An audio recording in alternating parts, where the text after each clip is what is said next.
갈비를 먹고 피크닉이 끝나고 파킹장으로 걸어오는 길이 조금 멀길래 이 학생에게 제가 전도를 하기 시작을 했습니다. 죄에 대해서, 십자가에 대해서, 예수님의 보혈에 대해서, 회개에 대해서, 믿음과 구원에 대해서 막 설명을 했습니다. 그런데 아이의 표정을 보니까 진지하게 듣는 표정이 전혀 아니었습니다. 뭔가 기둥으로 듣는 그런 느낌이었습니다. 그리고 아이가 이렇게 얘기를 합니다. 목사님, 저는 예배 드리기 싫어요. 목사님, 저희 가정은 캐톨릭 집안입니다. 저는 어릴 때부터 성당을 다녔습니다. 그런데 지금은 안 다닙니다. 저는 그냥 제 인생 제가 즐기고 싶은 대로 살 것입니다. 목사님, 죄송합니다. 저는 그리고 연옥을 믿어요 라고 하더라고요. 연옥 기억하시죠? 지옥과 천당의 중간지대. 예수님 대충 믿고 간다고 하는 천국보다 더 편하고 자유로운 나라, 연옥이잖아요. 제가 물었습니다. 너 그러다가 천국 지옥이 정말 있으면 어떡할래? 라고 하니까 그 아이가 그렇게 얘기하는 거예요. 연옥 가면 되죠, 까짓거. 그 아이의 마음에 카톨릭이 갖고 있는 이단적인 가르침이 가슴에 뿌리를 내린 것입니다. 믿음이 생기기도 전에 하나님의 말씀을 전하고 하나님의 은혜와 사랑을 전했지만 그 모든 것이 연옥이라는 그 하나의 작은 가르침 때문에 다 튕겨나가 버리는 거예요. 그 위로 다시는 볼 수가 없었습니다. 그리고 먹고 도망갔습니다.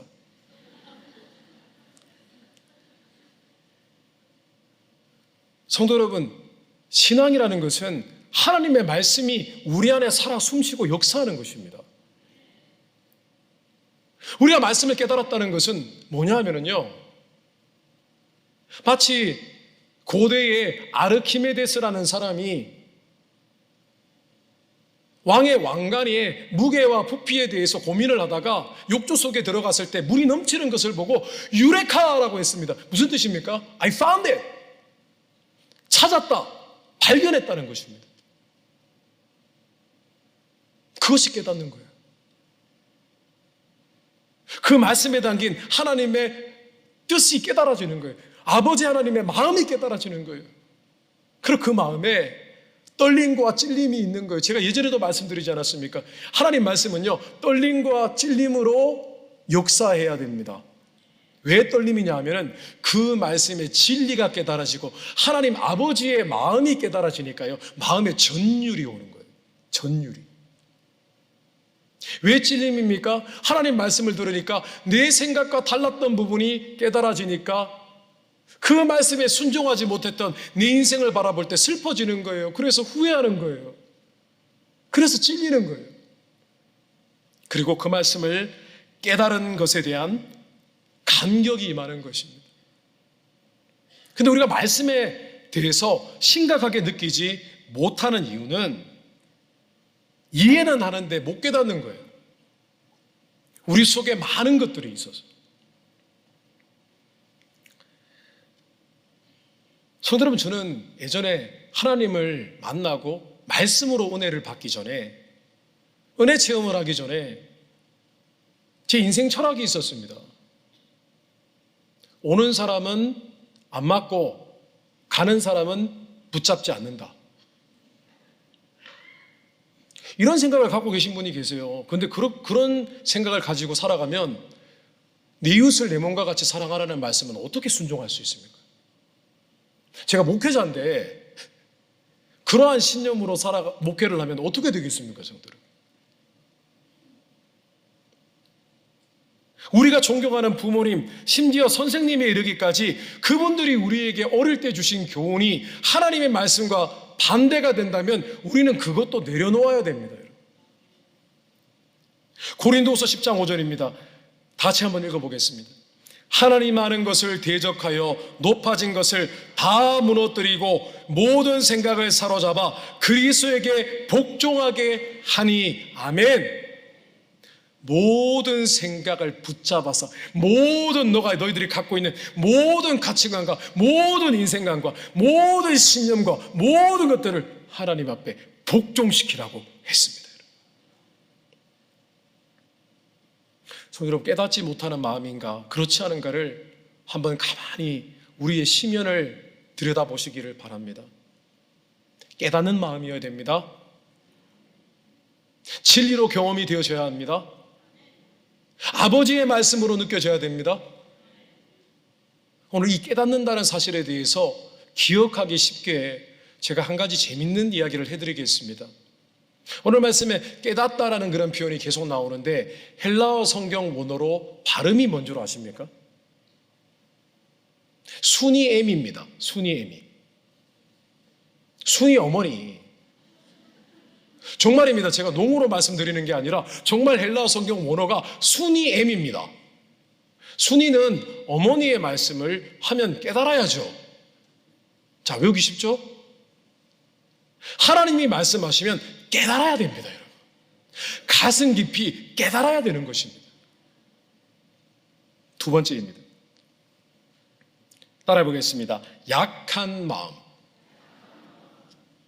오늘 20절, 21절에 돌밭에 뿌려졌다는 것은 말씀을 듣고 즉시 기쁨으로 받되 그 속에 뿌리가 없어 잠시 견디다가 말씀으로 말미암아 환난이나 박해가 일어날 때에는 곧 넘어지는 자요. 어떤 사람이 말씀을 들었습니다. 근데 말씀을 들었는데 기쁨으로 받았다고 했습니다. 맞습니다. 하나님 말씀이 깨달아지면 기쁨이 찾아옵니다. 아멘이십니까? 지금 혹시 기쁘십니까? 대답은 잘. 하나님 말씀들은 기뻐요. 왜냐? 진리가 깨달아지기 때문에. 하나님 아버지께서 내게 말씀하시는 것으로 느껴지기 때문에 기뻐요. 그래 지금 이 사람도 하나님 말씀을 깨달았다는 것입니다. 성령의 도우심을 받았다는 것입니다. 그런데 문제는 뭐냐 하면 이분의 마음의 문제는 오늘 말씀을 토대로 하면 뿌리가 없었다고 했습니다. 뿌리가 없다. 그러니까 뿌리가 없는 마음인 거예요. 마음에 뿌리가 없는 것입니다. 뿌리가 없으니까 어떤 일이 벌어졌냐면은 바로 돌, 즉 환난과 박해, 고난과 시련 같은 외적인 방해가 오는 순간, 돌이 생기는 순간 넘어져 버리는 거예요. 뭐 때문에요? 오늘 말씀해 보니까 말씀으로 말미암아라고 했습니다. 여기서 우리가 주의해야 될 점은 환난과 박해, 고난과 시련에 주목해서는 안 된다는 거예요. 분명히 주님께서는 말씀하셨습니다. 뿌리가 없는 마음이라고 했습니다. 뭔가 이상하지 않습니까? 씨앗을 뿌리면 그 말씀에 싹이 텄다는 것입니다. 오늘 말씀을 기쁘게 받았기 때문에. 근데 원래 씨앗이 싹이 트면은 제일 먼저 생기는 것이 뭐겠습니까? 식물에 대해서 잘 모르시나요? 뿌리부터 생깁니다, 여러분. 아닌가요? 뿌리부터 생깁니다. 근데 왜 주님께서는 뿌리가 없다라고 하셨을까요? 이것은 조금 은유적인 표현입니다. 보통 뿌리가 없다고 하면 무슨 뜻이죠? 뿌리가 없다는 것은 무언가 견고하지 못해서 자주 흔들린다는 뜻입니다. 그러니까 이 말씀은 뿌리가 없는 마음이라는 것은 곧 약한 마음을 의미합니다. 심지가 곧지 않는 거예요.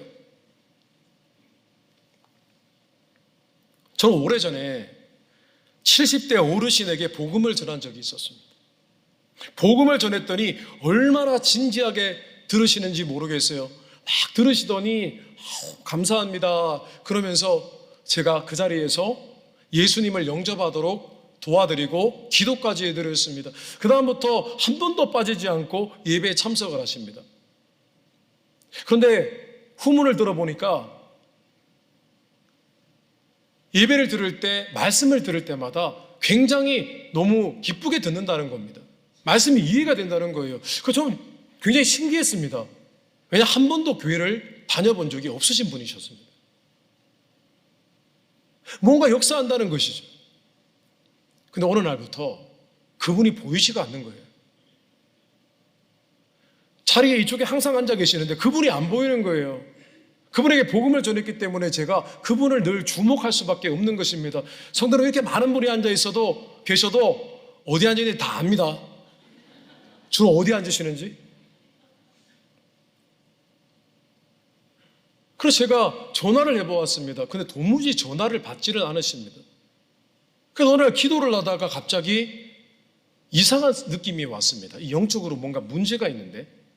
라는 생각이 들어서 수소문을 해보았습니다. 그랬더니 이분의 가정에 큰 우환이 찾아왔습니다. 가족 중에 한 분이 아주 어려운 질병 때문에 고생하게 되셨습니다. 그래서 저는 이분을 신방해야 되겠다라고 생각을 했습니다. 그래서 또 전화를 드렸습니다. 그런데 끝까지 아무 전화도 받으시지 않으시는 것이었습니다. 전도사님이 전화해도 안 받으시고 제가 전화해도 안 받으시고 제가 전화 드린 적이 있기 때문에 분명히 제 전화번호를 알고 계시거든요. 나중에 듣기로는 이분이 왜 전화를 안 받으시려고 했냐면은 이분 가정에 한 번도 예수님을 믿는 사람이 아무도 없었습니다. 근데 처음으로 예수님을 영접하게 된 거예요. 근데 예수님을 믿으면은 성경 말씀에 따르면 은혜를 받고 복 받아야 되지 않습니까? 그런데 예수님을 믿은 지 얼마 되지도 않았는데 집에 갑자기 뜬금없이 우환이 닥쳐온 겁니다. 그 순간 기존에 갖고 있던 우상에 대한 미신에 대한 생각이 찾아온 것입니다. 지금 내가 못 믿을 걸 믿은 것은 아닌가? 내가 지금 혹시 옛날에 섬기던 조상신 때문에 저주를 받은 것은 아닌가? 아닌데 내가 예수님을 믿기로 영접까지 했는데 막 고민하다가 마음에 두려움이 찾아온 것입니다. 공포가 찾아온 거예요. 그래서 에라이 그러면서 예수님을 안 믿기로 결정을 한 거예요. 그래서 전화 차단. 성도 여러분, 우리가 예수님을 믿으면서 하나님 말씀 가운데 우리가 늘 실패하는 것이 바로 하나님을 섬기고 하나님께 드리는 문제입니다. 하나님을 섬기는 것은 크리스찬의 숙명과도 같습니다. 왜냐하면 하나님께서는 우리에게 사명을 주셨고 심지어 예수 그리스도의 고난을 받으라고 말씀하고 있기 때문입니다. 하나님께 드리는 것도 마찬가지입니다. 드리는 것은요, 누구를 배불리기 위함이 아닙니다. 성경은 왜 하나님께 드리라고 하느냐면은 그것이 바로 하나님을 사랑하고 내 것이 아니라 하나님의 것임을 증명하는 오너십, 하나님께 모든 것이 달려있다는 믿음을 고백하는 것이기 때문입니다. 그런데 우리가 하나님을 한번 섬기려고 그 섬기라는 말씀에 순종하려고 하면 얼마나 어려운지 모릅니다. 갑자기 시험이 오고요, 갑자기 바빠지고요, 하나님께 뭔가 선교 업무를 드리기로 결정을 하면 갑자기 재정이 조금 어려워집니다. 그러면요, 연약한 마음을 가진 분들은요 그 자리에서 넘어지고 맙니다.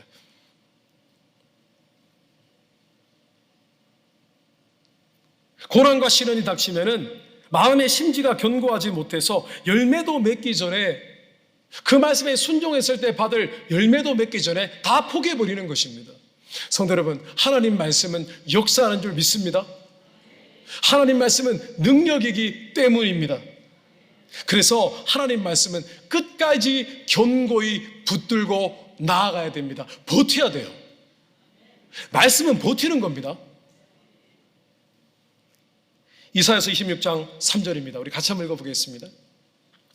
주께서 심지가 견고한 자를 평강하고 평강하도록 지키시리니 이는 그가 주를 신뢰함이니이다. 아멘. 주님을 신뢰하는 게 뭡니까? 저는 주님을 신뢰하는데요, 끝까지 믿는 거예요. 아무리 어려운 상황이 닥쳐도 끝까지 믿는 거예요. 하나님 말씀도 마찬가지입니다. 하나님 말씀에 순종한다는 것은 고난이 찾아와도 끝까지 심지가 굳게 steadfast, 단단하게 끝까지 버티는 거예요. 그런데 놀라운 것은요, 버티면 어느 순간부터 말씀이 역사하기 시작을 하는 거예요. 어느 순간부터 말씀이 무르익게 되는 거예요. 농사를 짓는 것이 그렇지 않습니까? 시간 싸움이지 않습니까? 누가 처음에 뿌리면 바로 그 다음날 납니까? 그런 것은 없습니다. 하나님 말씀이 온전히 순종이 되어서 내 가치와 내 삶의 모습과 이 모든 것들로 말씀화되는 순간 어느 날 말씀의 능력이 임하는 거예요. 마지막 세 번째 따라해 보겠습니다. 세속적인 마음. 오늘 22절에 보니까 가시떨기에 뿌려졌다는 것은 말씀을 들으나 세상의 염려와 재물의 유혹에 말씀이 막혀 결실하지 못하는 자요라고 했습니다. 마음에 문제가 있는 사람이 말씀을 들었습니다. 말씀을 받았습니다. 깨달았습니다. 그런데 그만 가시떨기, 그러니까 가시떨기는 세상의 염려와 세상의 유혹을 의미합니다. 갑자기 가시떨기가 드리워졌습니다. 지금 흙을 얘기하는 게 아니에요. 마음을 얘기하는 게 아니에요. 외부적인 방해 요소가 찾아왔습니다. 그랬더니 그만 말씀의 열매를 맺지 못했습니다. 왜 그 사람의 마음이 어땠길래 가시가 드리워져서 세상의 염려와 유혹이 찾아오니까 말씀을 붙잡지 못했을까요? 오늘 22절에 이런 말씀이 있습니다. 말씀이 막혀라고 되어 있습니다. 이 말씀은 원어 성경으로 직역하면 이런 뜻이 됩니다. 세상 염려와 재물, 세상의 유혹과 거짓이 말씀의 목을 졸랐다라고 되어 있습니다. 말씀의 목을 쪼았다 이런 뜻입니다. 성도는 말씀이 목이 있습니까? 말씀은 목이 없습니다. 하나님 말씀에 목이 있다는 그런 비유적인 은유적인 표현은 성경에 존재하지 않습니다. 이 말씀은 이런 뜻입니다. 말씀을 받은 사람의 영혼의 목, 마음의 목을 쪼았다는 거예요. 어떤 사람은 왜 세상의 유혹에 쉽게 빠져들고 어떤 사람은 왜 세상의 염려, 근심, 걱정 때문에 마음이 힘들어지는 걸까요? 왜냐하면 그 이유는 그 사람의 마음이 이미 세속적이기 때문입니다. 마음이 이미 세상적이기 때문에 세상의 염려와 유혹에 쉽게 이끌릴 수밖에 없는 것입니다. 내 속에 똑같은 것이 있기 때문에 똑같은 것을 좋아하고 따라가는 것입니다. 저는 오늘 젊은이들이 있습니다. 우리가 조심스럽게 젊은이들의 신앙과 우리의 신앙을 전반적으로 볼 때 오늘날 젊은이들 중에서도 예수님 정말 잘 믿는 사람들이 많이 있습니다. 그러나 세대적으로 서로 비교해 볼 때 젊은이들이 참 신앙적으로 곤란을 겪는 경우가 많이 있습니다. 세상에서 많이 방황합니다. 너무 바쁩니다. 해야 할 일들이 너무 많습니다. 왜냐하면 갈수록 세상은요 새로운 가치관과 문화로 우리를 유혹하기 때문입니다.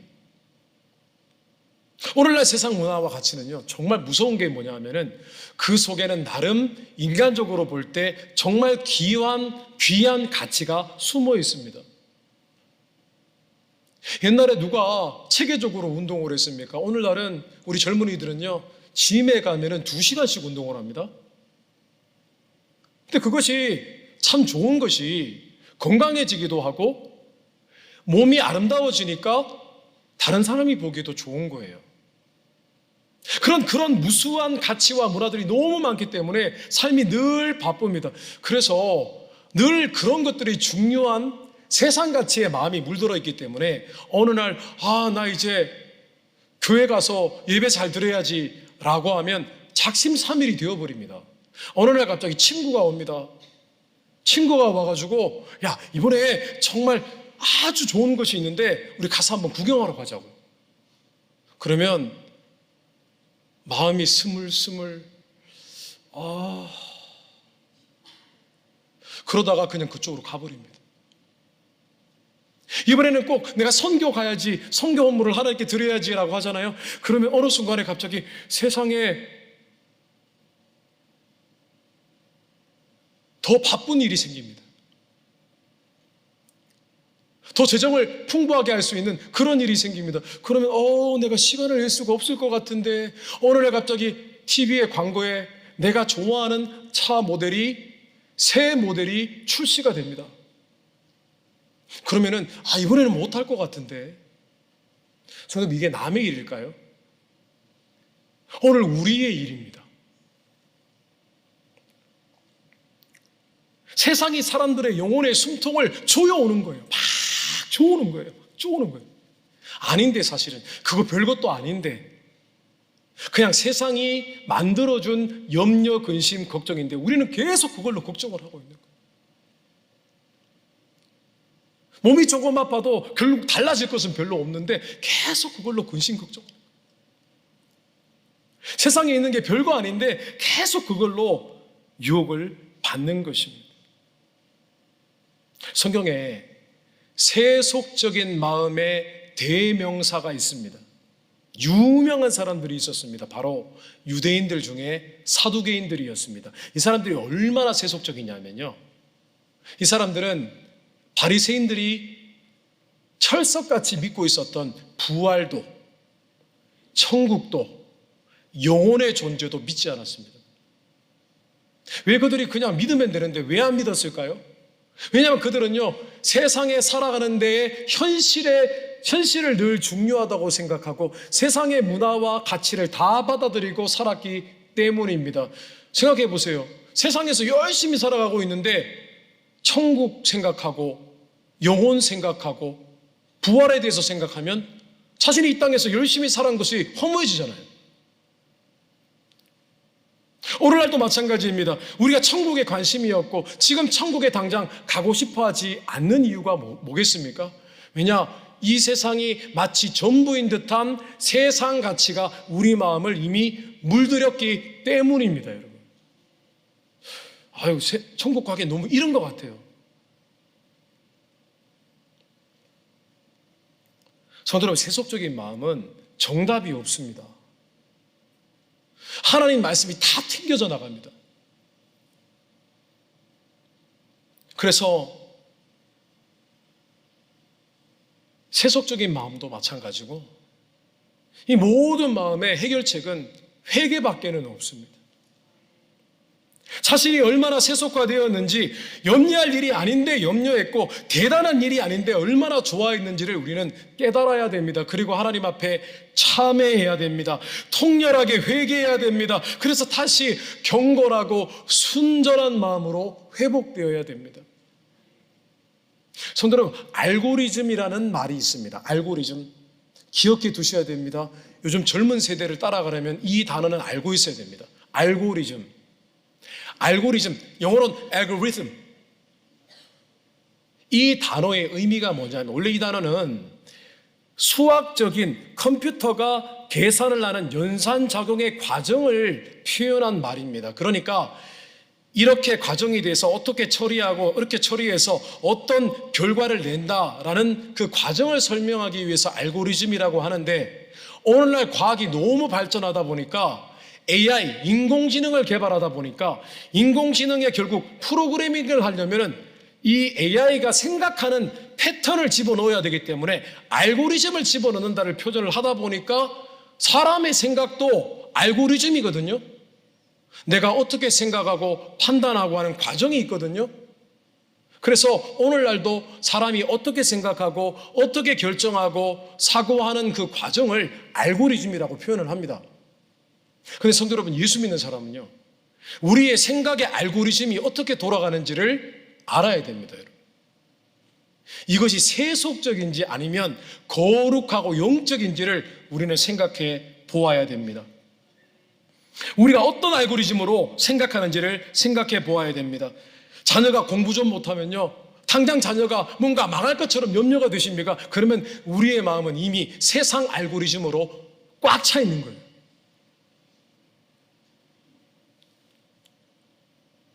좋은 옷, 좋은 화장품이 있으면 득달같이 달려들잖아요. 그럼 우리의 생각의 패턴이 세상적인 알고리즘인 거예요. 우리 마음이 세상적인 거예요. 매우 세속적인 거예요. 한번 자신의 알고리즘을 점검해 보시기 바랍니다. 여러분, 기도해야 됩니다. 이번에 정말 기도해야 됩니다. 라고 하면은, 기도해야 되는데? 라고 생각이 드십니까? 그러면 영적인 마음, 거룩한 마음을 갖고 있는 것입니다. 그런데 기도합시다 그러면, 아이 피곤해. 라고 제일 먼저 머리에 딱 생각이 들잖아요. 그러면 이미 그 마음은 세속화된 것입니다. 아주 세속화된 것입니다. 볼 곳이 없습니다. 우리의 알고리즘을 가만히 한번 생각해 보시기 바랍니다. 무슨 일이 어려운 일이 있잖아요. 주님이라고 하면 그 사람의 생각의 패턴은 거룩한 것입니다. 이것이 하나님의 말씀을 받는, 그 말씀으로 열매를 맺는 결과를 결정하는 것입니다. 저는 말씀을 정리하겠습니다. 제가 20여 년 전에 신기한 일을 경험을 했습니다. 섬기던 교회에 운동장이 참 컸습니다. 잔디가 심겨져 있고요. 어느 날 예배당 창밖으로 이렇게 보는데 수박 같은 것이 보이는 거예요. 가보았습니다. 왜 씨 없는 수박 말고 씨 있는 수박, 긴 럭비공 같이 생긴 수박이 이만한 게 한 10통 정도가 열려 있는 거예요. 저도 궁금한 거 못 참거든요. 이게 어떻게 된 일인가? 다른 분들한테 물어보았습니다. 누가 여기 수박 씨를 심었나요? 전부 다 모른대요. 아무도 모르더라고요. 제가 제일 먼저 발견한 것입니다. 이렇게 보니까 물은 충분히 공급되어진 것 같더라고요. 왜냐하면 거기 항상 스프링클러가 돌아가기 때문에.